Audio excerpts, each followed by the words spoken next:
Hi, thanks for joining me. Emily Tan for Spotlight on BPM TV. Also, I'm from Sirius XM Satellite Radio in the US and DJ Times Magazine.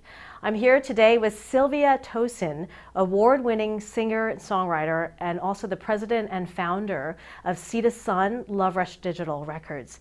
Thank you so much for joining us, Sylvia. It's so great to see you. Thank you so much. It's an honor for me to be here. Now, your music videos, 5 Reasons, and also Underlying Feeling, have been charting like crazy on BPM. Can you talk a little bit about the making of those videos?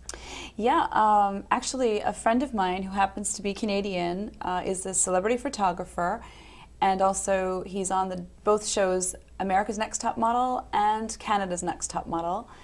His name is Mike Ruiz, and he approached me and said that he would love to direct a video, and he ended up doing both of my videos, and it was really great. He arranged everything, came up with the concepts, and we pulled in our friends Philippe and David Blonde, the Blondes, to give the wardrobe for the videos, and we shot them, and the rest is history.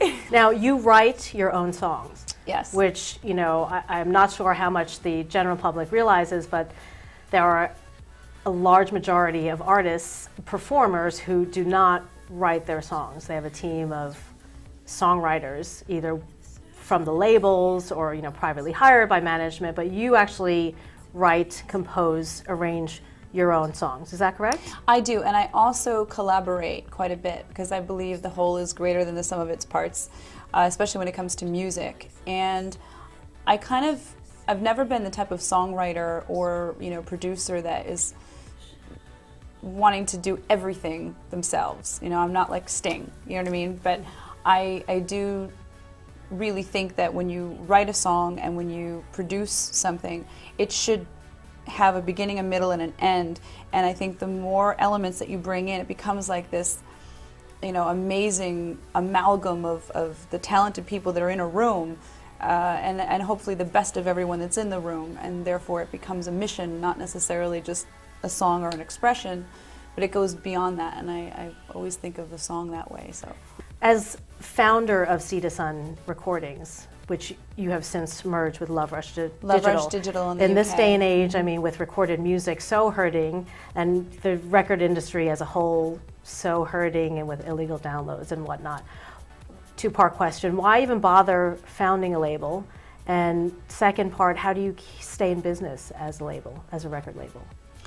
Good questions, but the first part of your question, why even be a founder of the label, it began long before I was involved in dance music, because I had some really good friends in the record business, and some lawyers and such, when I was offered artist deals from different major labels. And I never really signed on as a new artist onto a label because it never felt like it was appropriate. After reading the contracts, you know, there are big words like perpetuity and for the life of the deal and things like that that just prevented me from signing myself. So I early on decided I was going to do things myself, and a big inspiration in that regard is Ani DeFranco. So, you know, I've been inspired by people who have done it themselves, and so I just kind of started off very slowly.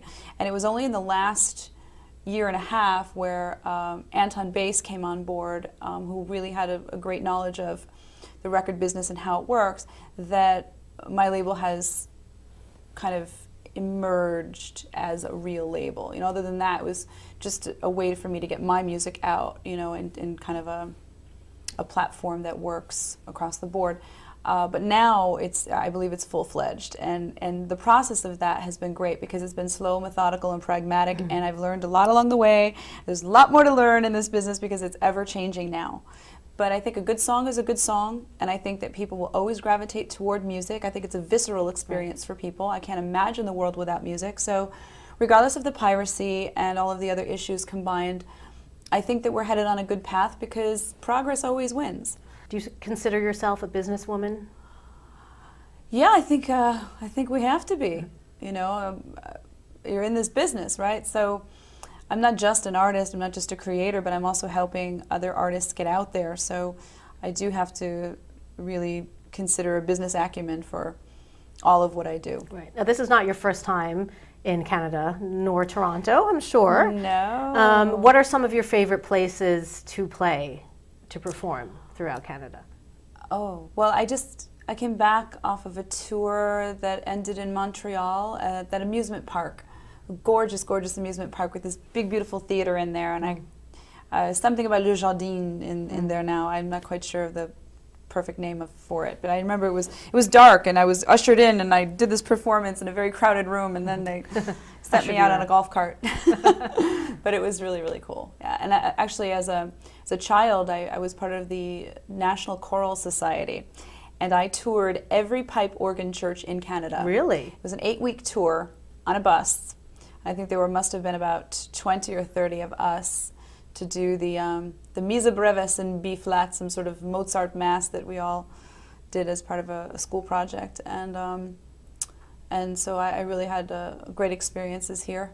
You know, the nightlife is incredible. I had really great memories of these Irish guys and guitars, like telling stories in the middle of the night, and like the pubs would just not close. I don't know if that's still the case, but it was then. And I work with a couple of producers that are from here, Adam Kay and Soha, and I visited this amazing Ferris wheel, and I was at the top of the Ferris wheel, and I was like kind of shaking in the swing, and within reach was a blown out light bulb, so I unscrewed it from its socket, and I kept it, and I still have it as a souvenir. A souvenir. I'm Don't like, well, I'm up here, look at that. Klepto-American. Now, you talked a little bit about, so your first bus tour of Canada was as a child. You're a rock and roller. But you also mentioned earlier off camera that you take, or you have taken for years, voice coaching lessons. And you also sing opera as well. I started out singing opera. So, I mean, what is the difference in terms of vocal discipline training from being a pop singer to being an opera singer? Well, a pop singer, I think, is more a technique of extending your speaking voice. And I think operatic singing, best described, is the voice lies above the upper teeth, if you will. Like if there's a process that goes from the diaphragm and hits off the soft palate and the hard palate and everything else in terms of the delivery. Of breath? It's the breath intake. It's when you're singing opera, you're riding your breath in a way. So the trajectory of the diaphragm up over the soft palate creates a certain sound, and then you're able to cultivate that sound by just kind of like letting go and opening your mouth in a certain way.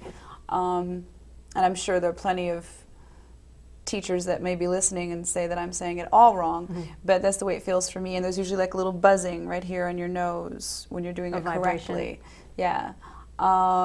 And in pop singing, I mean, it's just a matter of like how you're feeling in that moment. And sometimes you will use your throat, or sometimes you will use different parts of your body to deliver a note in a particular way. And you may use your breath way up close to a microphone to give yourself a little bit more of that airy kind of sound, which I actually like.